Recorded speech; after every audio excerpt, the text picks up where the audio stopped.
About the bill, Republican Congressman Ted Yoho of Florida. Representative Yoho, welcome to the program. What are your reservations, and could you support the bill as it is right now? Thanks, Judy, for having me on. My reservations are many. I like the direction we're moving in, but I could not support the bill as it is right now. Why not? There's several things. One is the refundable tax credits. You know, what that means is the government has to take money from us, the taxpayers, and give it back. It's a government program. And what I've seen with the government programs in my short period of time up here, but being a citizen, you know, for almost 62 years come April, is a government program. They tend to get bigger and bigger, and they're less efficient.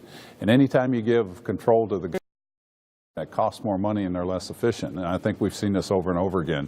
Well, let me ask you about that. One of the other things, too, is a work requirement for able-bodied citizens without dependents, that they're either looking for work or they're getting work, they're getting re-educated, or they're doing community service. I think this is a must. If not, you're going to have a growth of people on the Medicaid system. All right. Well, I want to ask you about what you mentioned first, the refundable tax credit, because Speaker Ryan, as you may know, is arguing that that's not an entitlement. He says letting people keep more of their own money and doing what they want with it is not an entitlement. He said it's simply letting them have the freedom to purchase the plan that they feel is best without the government forcing them to buy insurance. Well, I agree with getting rid of the mandates because, again, it goes back to if government can mandate what you have to do and then they fine you with a fee for not doing it, what else can they do in the future? You know, if the government says you should do this or that, you know, I'm all in the favor of having people keep more of their money. I'm in favor of the tax credits, not the refundable ones that go back to buy insurance or go into people's health savings account. Again, I'm okay with the tax credits where you can write off the cost of your health insurance if you're an individual, because that's incentivizing people to do that which we want them to be, and that's to be responsible for their health care. Do you think this bill could be changed, amended in the direction that your concerns are? I'm asking because in the Senate, the concerns seem to be in the other direction. Senator Tom Cotton, a Republican from Arkansas, is saying he's worried that the bill doesn't cover enough people who need care. In other words, the pushes and pulls seem to be in the other direction. No, I think this bill will get amended. I think you'll have a product that comes out of the House and the Senate that's going to fulfill the that we're trying to accomplish. And I think we need to all step back for a moment. You know, the Affordable Care Act was full of good intentions, but yet it's collapsing on its own. And if we did nothing, which the Democrats don't want us to interfere, if we do nothing, it's going to collapse, and all these people that are on that are going to lose insurance. Our goal is to make sure everybody has access to health care, that it's an affordable health care, but more importantly, it's quality health care. With the Affordable Care Act, what's happened is all these people have been run into Medicaid, and it's been proven over and over again. Medicaid has the worst outcomes in the industrialized world as far as the quality of health care.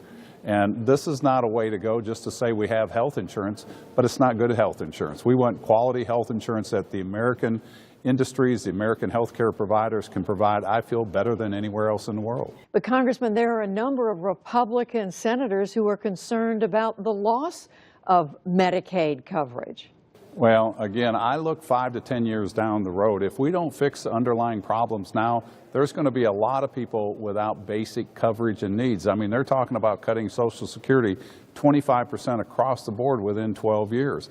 Nobody wants that. And so if we don't get these things right and make the proper reforms now in the mandatory spending, this is going to be a disaster 5 to 10 years down the road for all Americans. And so let's get this right. Are you clear on where President Trump comes down on this? Has he reached out to you to ask for your support?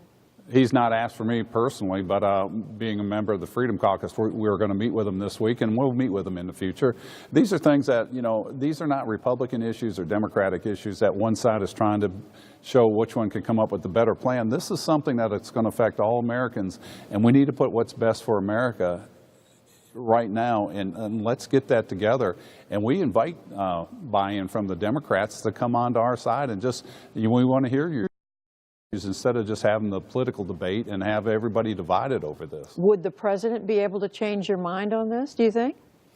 You know, I'm open to listening to anybody, and I look forward to that debate. And, you know, I'll stand where I stand on my issues, and if somebody can convince me different, yeah, you know, I'm agreeable, I'm willing to compromise, but it has to be in the right direction. I'm asking because at this point the president has signed off on the thing that you don't like, and that is those refundable tax credits, and that is the fact that there is no work requirement in here.